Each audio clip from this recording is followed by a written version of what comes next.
we really have to work with companies that have a product that's out there, has a little bit of traction, because if we're going to test and pilot it, really get our hands around the technology to see what value could it bring to our organization, we're looking through that lens of, does it unlock new revenue? Does it help us with operational efficiencies or cost savings? So the product's got to be, can't be early idea stage. It's got to be out there so that we can test and pilot it. We're constantly working with all of our sports partners to understand what are the innovation needs and the gaps and the priorities.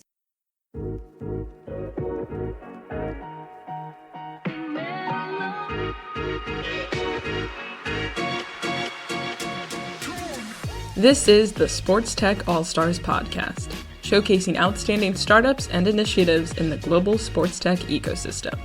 From SportsTech X, the leading source for data and insights about sports tech, here is your host, Ron Malhotra.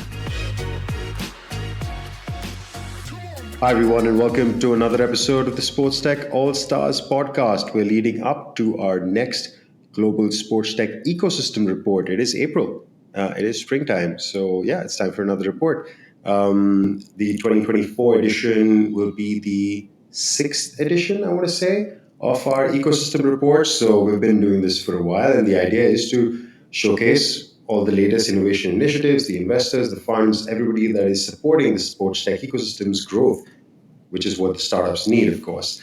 And all of this month, we're going to be talking to heads of various innovation initiatives or investing or VC funds that are in this ecosystem. And one such that I'm very happy to have on our show today is Jenna Kurath, who is the Vice President of Startup Partnerships and head of the Comcast NBCU SportsTech Accelerator. Welcome to the show, Jenna. Thank you very much. And impressive you got through that long title. I like to say it's directly proportional to how fortunate I am to do the work that I get to do with founders. That's very kind of you. And I think your employers would very much appreciate it. But just, by the way, and Jenna, before we get to the actual program, I always want to get to know the person that I'm speaking with a bit more. And I speak of employers appreciating it because you've been at Comcast a while. Yes, I just recently came up on my 11-year anniversary. Wow. And Congratulations. It's volumes, honestly, to the company being, founded by an entrepreneur in Ralph Roberts, handed the baton to his son. And it has always been an effort to keep that entrepreneurial spirit alive and well within the company. So Accelerator programs, our Comcast Ventures program, it's really, we think of those as that front door to make sure that we're bringing founders in, those entrepreneurs that are on the cutting edge of new things and pushing us a little bit past the status quo, if you will. And that's an initiative, or that's a cause that we have to get behind, because that's what we do. We're all about the startup ecosystem, supporting founders with what they need specific to sports. So as we've established, you've been at Comcast for a while. Can you walk me through, and I know you came from sort of a PR background, is that correct? Yeah. That's correct. So walk me through a little bit of how you got into sports and then lead us out into the actual Accelerator program, please. Yeah, well, it's really only been since 2017 that I've been able to really live at this intersection of sports and technology. Prior to that, I ran track and cross country for Baylor University. So an amazing opportunity. I was there when Michael Johnson was still training with Coach Hart. Just before he ended up winning the gold medal in the 400 in the Golden Shoes. So sports has always been a part of guiding me as a person to kind of push myself beyond the status quo. And then I went into high tech. So I was more on the corporate communications, crisis PR, which was very exciting. You're in the room for big decisions. You get to sit around the table with senior leaders that are guiding and building companies. And then I kind of took that and moved into more business development and sales. As I pitched it to my manager at the time who hired me, I said, I hear no more often than I hear yes from media. So carrying quota will be the same as, inches in a column in an article. So but really cut my teeth within semiconductors and media and communications was later on in my career. So in the last 11 years, it's been all partnership and business development for Comcast in different parts of the organization. But if you look at sports in particular, our connection to sports runs so deep. Live only happens once.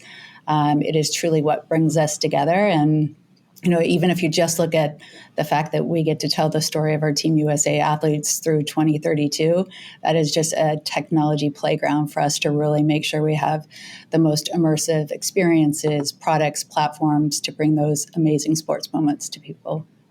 And that's such a powerful thing to even try to do, because let's put it this way. First of all, just to address the fact that I saw that you're a runner. It's like one of those things, it's like an adjective, like a dog lover. You just inherently like the person. I'm a runner, so you have to love runners as well. Very much appreciate that. But specific to the program, the idea of supporting entrepreneurs within sports, NBC, Comcast, or Universal, I think they had a history of the Olympics, right? So I think the Olympics were always on the channel. And is that where the origin story of the program came from? Because I'm curious about why a broadcaster decided to pick an innovation line in sports, especially when they did this. This is just pre-COVID, if I'm not mistaken, as well, right? 2019, 2020. Correct. Because at the time, it wasn't so common, right? Now we've seen a lot more, whether it's DAZN or Sky or various others do this, but go to 4 or 5 years ago, it wasn't so common. So what was the line of thinking that, hey, what was the trigger or the catalyst that said, hey, we should launch an accelerator program for sports? It was really an aha moment in a meeting with the U.S. Olympic Committee. They brought together many of the big sponsors. It was a partner meeting, and they shared candidly that there were other countries that would run circles around them in terms of true innovation to help those athletes on the path to the podium. They shared 6 to 8 investment areas. It was everything from drones and intelligent video to data analytics. And if you looked at those 8 categories, we had very deep subject matter expertise in at least 6 of those categories. So I was one of those people that raised my hand and said, how can we help? And so Comcast, along with a few other companies, were invited to Colorado Springs to pitch our ideas. And one of them was, hey, let us stand up an innovation engine that runs before, during, and after the Olympics. If you look at any of those NGBs, like US Ski and Snowboard or swimming, or USA Cycling, they don't have really deep resources, but we're going to do everything that they can for those Team USA athletes as they're developing them through the pipeline and beyond. And so this was really an opportunity for us to innovate where we had already invested substantially in the media rights for Team USA.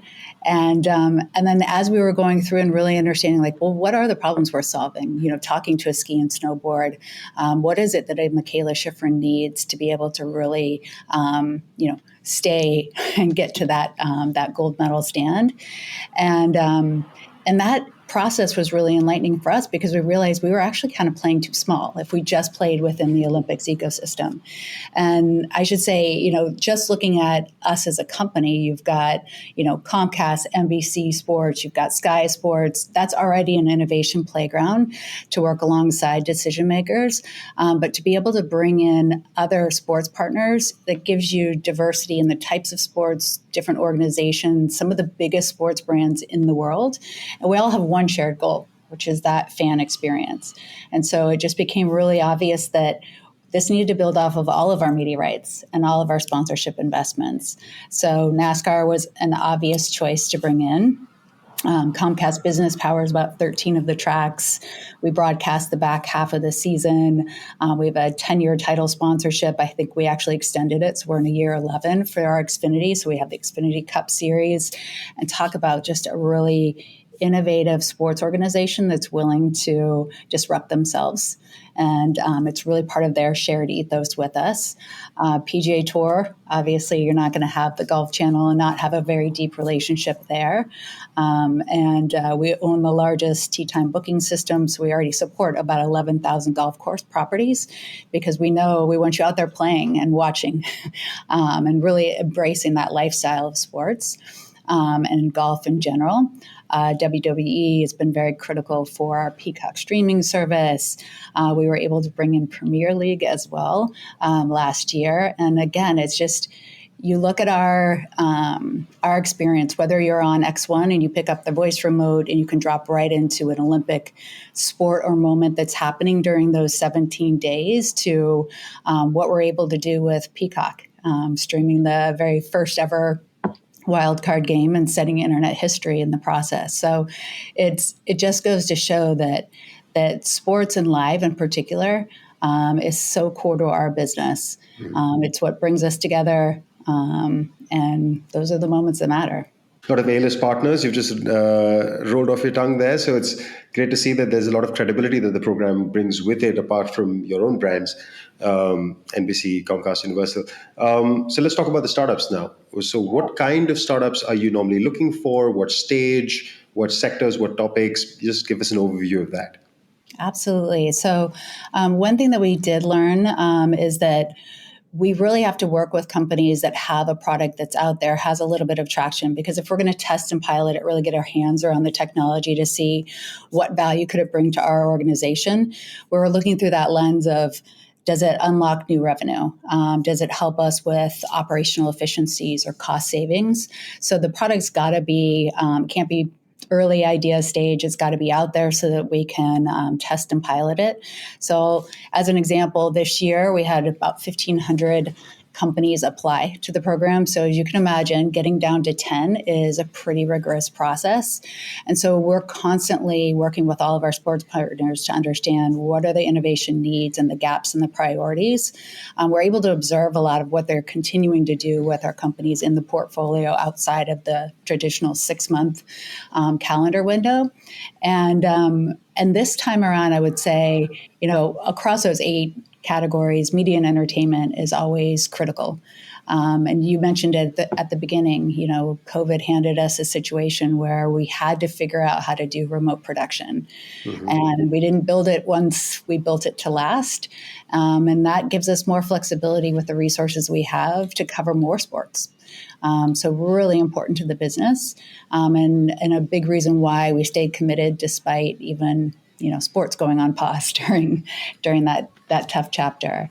And but other categories like venue and event innovation are critical for us. We own Wells Fargo Center. We have the Flyers. Again, Comcast Business is in about 140 plus stadiums in the U.S.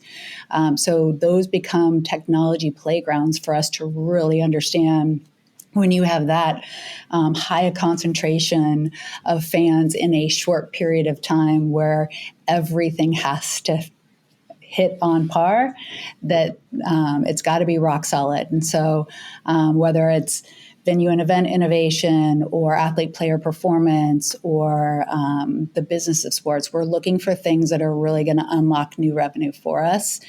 And what we always say to the founders chosen in the program, they've been chosen by the sports partners. And it's because they have a problem worth solving that's relevant to as many of the partners in the consortium as possible. We have line of sight of how we're going to test and pilot that technology. But most important, it's the belief that that's the team to do it. And that's the team that we want to roll up our sleeves and work alongside and partner with them to understand, is this something we can license, integrate into the business, acquire? So that's really what keeps us motivated each day and keeps that innovation muscle going for the company and the culture as well. And there are quite a few startups in your portfolio that we know quite well. Some of them have even hosted on this podcast before. So question, what do the startups get in return apart from all the great experience that you've already talked about? So they get a lot, but usually with accelerator programs, either there is a bit of funding that's involved early or there is a fund at the end of the program that they can look to. Is that part of the process for the startups as well? Yes, so we do make a $50,000 investment in exchange for an equity position. I should say that that's a shared investment with Boomtown. So they're our operating partner. And this is what they do. They build custom bespoke accelerator or innovation programs on behalf of companies like us. We constantly are challenging and setting the objectives and the goals of what we want to measure in terms of business success, and they create something very bespoke. So it is the best of team when it comes to going out and finding all of those startups and making sure that we are in the right places, doing the right first round interviews to really uncover is there, and everything from the curriculum design. And I'm proud to say that we've sort of broken the mold on a lot of things. We're a 6-month program because we're going after companies that are much further along, in some cases Series A already or Canadian Public Exchange. So we've got to create space for them to run their business in the program itself. And at the same time, we are learning from them because they are pushing us to test and pilot things that are on the roadmap, but we really need to wedge in and prioritize based off of all those learnings. I guess that's exactly why I was asking, because as you said in your previous answer as well, that these companies are more mature and that you want a product that is more or less ready for your partners to use potentially, or at least to pilot and build a use case together with. So then these companies are a bit farther along. They might have different capital requirements. So I guess the question is, does NBC also take equity positions at the end of the program, apart from, let's say, that initial 50,000 that you put in? Is there a post-Accelerator cohort fund or something that's sitting there waiting for the good ones to come out and pick them up? It's a great question. And I would say our North Star is less about, and we help them prepare if they are going on to do a financial raise. We help them with their investment deck and polishing up their story, how to talk to investors, spending time with Comcast Ventures as a friendly corporate VC to give that real candid feedback. But our North Star is really about a commercial deal. We're going to test and pilot that technology. We're going to validate, can it unlock revenue? Can it give us operational efficiencies that frees up more resources to do more things? That's really what we're looking for. And I always like to say, if it is something that is important enough to the business that we're willing to pay for it, that is revenue coming into their business. That is helping them build a sustainable business. It de-risks our initial investment. So it is a flywheel of effect. So we're really about business development at the end of the day. Which is, I would argue, I would argue vehemently that is more important for a startup than just an endless or a check with a bunch of zeros on it. If you can actually get them client ready and become a client yourselves, it's hardly a bigger endorsement that they could get. Jenna, can you talk to me about a success story or two, some flagship poster boys and girls that have come through the program? Yeah, absolutely. And actually, you made a really great point too about when you're working with a company like us to get those deep customer discovery and learnings, that is truly allowing yourself to mold and adjust your product line in a way that is really going to have sustainable product market fit. And we give them all kinds of insights that allow them to kind of eliminate some of those assumptions that they may have had in the business that could have derailed their success. So a great example of a success story, and they've just recently re-signed, which is bookseats.com. And they were in an earlier cohort. They came through. It is a ability around ticketed events to be able to book your airfare and your hotel accommodations. And we took that notion of, can we replace a ticket with a tee time? So again, I mentioned we support 11,000 golf course companies and properties around the world. This is an opportunity to not only set your tee time, but to be able to easily and seamlessly in that whole experience flow, to be able to book your hotel and your airfare accommodations. So it unlocks new revenue for us. They became the official travel partner for our Golf Now business, and they just recently re-signed. So that's a great example of a company that, again, this is unlocking new revenue. We had a dedicated sales team of about 7, or I guess it was like 4 to 6 employees that were selling very high-end custom packages around golf tournaments, but they were missing that everyday golfer and everyday traveler. So it unlocked a huge part of that lifestyle around golf that we hadn't been able to penetrate earlier. So I think that's a great example.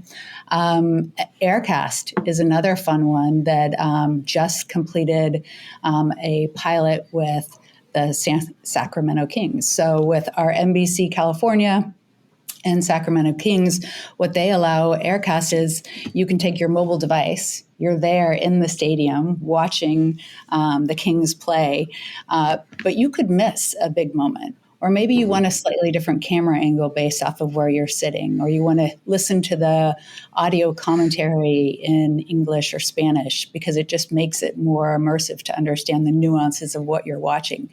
It gets you this ability to be kind of like a producer in your hand. And they were able to prove that they could handle 20 different feeds, seamlessly toggling between being able to have multiple camera angles on a single screen, all with near zero latency, because obviously you can't see, the 3-point shot and then a moment later see it on your device. That's a very disorienting situation. But for them to be able to test and pilot that, it brings a little bit of the best of the living room experience into the stadium, and vice versa. That sounds like something I'd love to get my hands on. I mean, we've all been to a bunch of sports arenas where, and especially in the Premier League, even recently I was at a game. The typical thing is when VAR comes on and the whole stadium is like, what is going on? You have no clue. And and you can feel the frustration, like just coming through the crowd.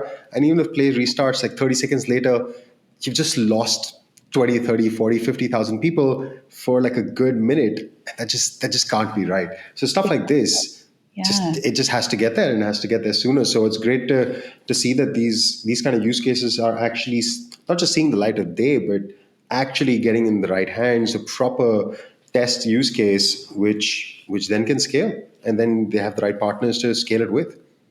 Absolutely. And you had mentioned, you've had previous guests on as well. If we look at this particular cohort, it was in 3 kind of unique areas. It was really unlocking data to really drive business value, unlocking health for top performance, unlocking interactivity for making it a very personalized experience. Zoomf, I know Amir has been on your program before, and just to borrow his words, I mean, attention is currency. It's exactly what you were saying. You lose that minute, and that content, it's all commerce. And that's why, again, sports is so important for us, for that live audience, the advertising revenue, all of the pieces, whether you're in the stadium and experiencing it in person or in your living room. And Stellar Algo is another great example of a company that can really identify and unify data that kind of sits in different silos. So we can really understand a person's journey of what, and create unique and personalized call to action opportunities for them. And that's equally relevant whether that's somebody going to Wells Fargo Center to see our Flyers play, or even our Universal theme parks. We've got to be thinking in a way of how do we really measure and understand fan behavior to unlock new business opportunities.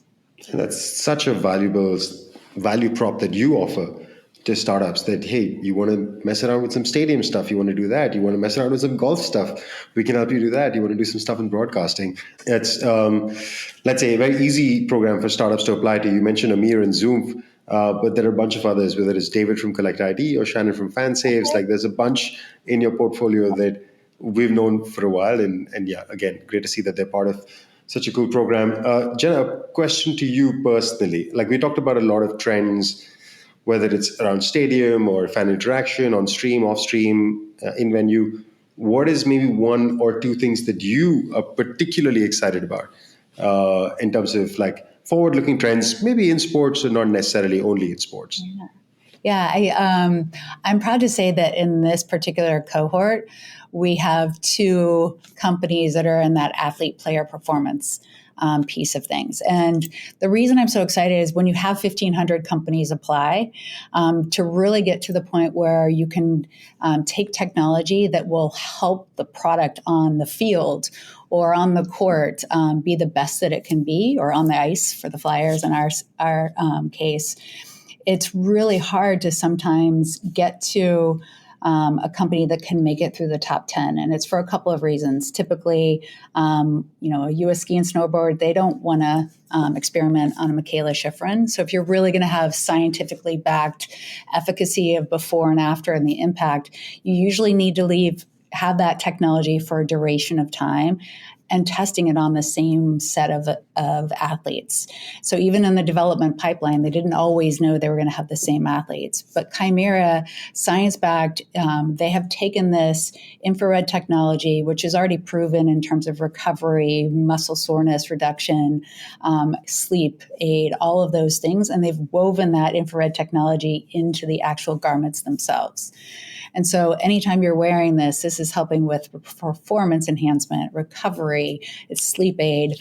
I sleep in it all the time. My husband always jokes around. He's like, they couldn't even buy sheets out of it. So it's truly technology that is helping recovery. And I think about it too in terms of some of our employees that have very rigorous jobs as service technicians installing cable. That is also a very rigorous opportunity for us as a wellness benefit to give to our employees. So super excited about Chimera and the next rev of technology, which is really about taking that data off the athlete, and similar to Plantiga, which is the second one in here. Mm-hmm.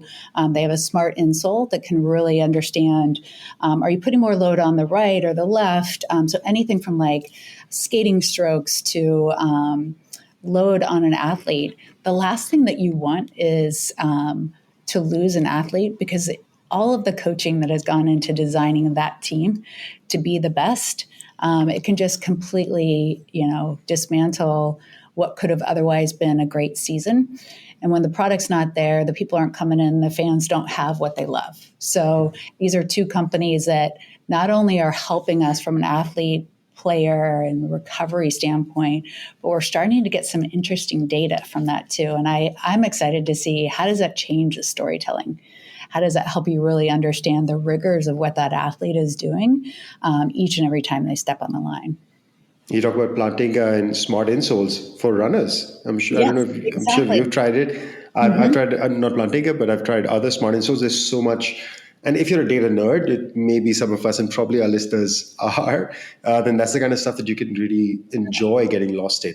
And then you realize, okay, that's too much, but this is the valuable, important stuff that I can take and then build genuinely valuable insights off, and then try to improve myself at my sport of choice, which is at the end of the day what you want. Really interesting out that you actually talked about the athlete, because again, the first perception would have been, fan, broadcasting, stadium, as you said, but interesting to see you guys going in that direction as well. Very, very cool. Speaking about directions that you're going in, Jenna, what do the next 12, 18 months look like? Like, what is the next cohort? I think the last cohort was not announced too long ago, right? Not even a couple of months. So you're in the middle of a cohort. So what does the next 12, 18 months look like? Is it just another cohort? Is there something else happening? Yeah, no, all great questions. I'll give you a little sense of the 6 months because there's a lot of sort of parallel things that happen with all of our sports partners in there. But yes, so we kicked off at the beginning of March in Orlando for a week. So all of our 10 companies were able to spend an entire week with us. And they got everything from an opportunity to hear from business leaders that run our universal theme parks and the technology decisions that go into creating those amazing ride experiences where they have to place technology bets 3 years before a guest ever steps on that ride, to being able to see every shot live and hear directly from the leadership at PGA Tour. How do they run the business? How do they think about all the stakeholders involved? Same thing for NASCAR, to be able to get a tour of the Daytona track and to really understand why is it that they are going after gaming in a slightly different way than some of our other partners in the consortium. So it's been a great opportunity to hear from leaders across NBC Sports, our Peacock business as well, for those really deep customer discoveries, while at the same time seeing technology, like how they capture every shot live firsthand, shows them the rigors of what their technology needs to be. And so for the next 3 months, we're really working towards our mid program, which is the SportsTech Combine. And that's where each of the companies has already been assigned a commercial advisor from at least least one or two of the partners in the consortium. And that's really because they are the ones that raise their hand and say, I know exactly how I'm going to test this. And so they'll spend this 3 months to that midway point in the program. And at that point, it's standing up and saying, hey, a reminder again, we're Moby, this is what we do. We've been testing with our sports partner here. These are the things that we're testing and validating on latency. And then they can have their sports partner stand up and say, these are the business outcomes we're looking for. If we achieve X, Y, Z, our next steps are this. And there's just something about the partner advocating on the behalf of their company that it unlocks all these other opportunities. And it becomes this very facilitated program where they spend time with each of the partners and really uncover, hey, we have a similar use case, but with this minor nuance. How would you address this? And so we walk out of that with usually 6 to 8 times more pilots and proof of concept than we even mapped out in the beginning. So it goes from the one-to-one to the one-to-many within the partner consortium. And then what we've referred to as the one to the world, which is really the capstone event. This year, it'll be at the Rally Innovation Conference in Indianapolis. And that's an opportunity for them to get business development opportunities and meet attendees there. Because again, you can't build your company off the 11 sports organizations and build a sustainable business. You've got to have that longer range plan. And then we continually work with all of the companies within our portfolio because there's different times that the technology unlocks and the time, the opportunity, the need is there. Movers is a great example of that. They do skeletal tracking. We've recently completed a pilot with them across 6 different sports for Olympics to be able to really take actual content and create a 3D biomechanically accurate replication of that athlete, be able to look at it from all these different angles. And that's all done through skeletal tracking. So we're not asking an athlete to wear anything that would sort of, impede their natural body movement. But talk about just the difference in how you can tell storytelling to be able to show two gymnasts next to one another. Because she's taller, her hip rotation has to be X times faster, or her body weight is 11 times her own body weight, or the height she has to get to complete a run. So it's technology like that is going to help us up-level how we tell the amazing sports moments across all the different sports that we have rights and sponsorship investments in. So solid milestones for all of your startups to look forward to at different points in time, culminating in, as you said, there'll be a demo day or a business development day that they will lead up to. And then there's a new cohort around the corner as well. And we're constantly even mixed in there because there's a little bit of overlap. We're having separate innovation discovery sessions with all the partners. We can observe where they're leaning in, where they're investing their time and resources. But again, it's got to be like, okay, what's the next thing on the horizon that's 3 years out that we can find for you? And skeletal tracking was one that was a huge priority for Sky Sports. So that's just one example of that. And then that really helps us whittle it down to the top 50. And that's when the sports partners start to review those companies, get to the top 25, interview them, all of that. But you saw last year we were able to bring in Premier League. We're constantly looking at our portfolio of media rights and asking ourselves, well, who are the other innovative sports organizations that would play well in the sandbox together? And so we're constantly evaluating our partner strategy and looking at where will that kind of grow and advance. So that's always an exciting spot for us. But in general, I would say just more and more refinement to make sure that we're listening to what the founders are experiencing, where they need to lean in a little bit more, and creating just-in-time, learnings and curriculum into the program that allows us to meet them where they are, so that we can really get them to the next stage. Makes sense, and also sounds like you're teeing up maybe another big partner announcement, another big logo that you can add over the course. There might be another one. I felt like that's where Jenna was taking us to. But thank you, Jenna, for that time to walk us through what has been. Well, let's put it this way: for a company that's been tracking the space for a long time, in terms of sports tech accelerators, there are quite a few that have also disappeared off the radar for whatever reason. So it's important that the ecosystem gets the right players to come in and provide the right kind of support. And today, I don't think I'd be reaching too much to say that, yeah, the Comcast Accelerator, just looking at your portfolio of companies that have passed through and are currently in there as well, is certainly one of the leading sports tech programs out there today. So kudos to you, kudos to your team for putting this whole thing together, and look forward to more, I guess. Yeah, absolutely. No, thank you. It's a portfolio of 40, and it's always hard to pick which ones we want to talk about because, you have the incredible success stories of Kelly Proct and Venue and what they've gone on to do with a commercial deal for in-sports betting for NASCAR and NBA and everything that they've done for Apple and their Friday night games. So a slew of really smart, talented founders that they keep my brain pink and wrinkly, thinking about all the ways that we can up-level and make that sports experience that much more engaging, that much more immersive, that much more of a value on top of the investments we've made. You got to spread the love, Jenna, as I'd imagine you're doing. Just mention a few on this show and a few on that show, and just make sure that they all get mentioned here and there, and then everybody's happy. Exactly. Thanks, Jenna. Thanks so much for taking the time. Before I let you go, I have one last question, which is usually my favorite question to ask. My listeners would know, which is to know what has been your favorite sporting moment. I like to think that we're all sports fans first. So I'm curious to know yours. Yeah, so it's going to be a little bit of a repeat since I've been on your show before, but gotta love the, Michael Johnson winning the gold in the gold shoes. That's just an incredible moment. For me personally, just seeing our daughter, we were at the FIFA World Cup. We were able to see Team USA win, and I still have that visual of her, like with the little thumb things. And I think she was like 2.5, 3 at the time, and we had spent a little time in Vancouver beforehand, and she heard a couple of people rowdy kind of like cheering on USA. And as we were walking into the stadium, out of nowhere, this little 3-year-old starts chanting USA and had everyone around her, regardless of what country they were from, chanting the same thing, because it was just like, it's just a reminder of how sports brings us together. Yeah, and that's such a powerful thing, and a lovely reminder, a note to end the show on. Thanks once again for taking the time, Jenna. Yes, thank you. It's such a pleasure to be with you again.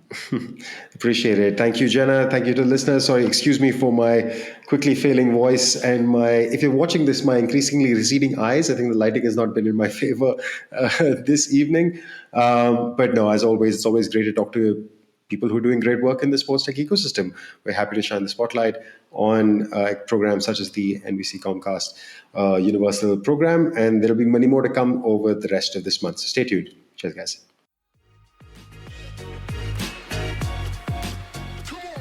Thanks for listening to the Sports Tech All-Stars podcast with Rohan Malhotra.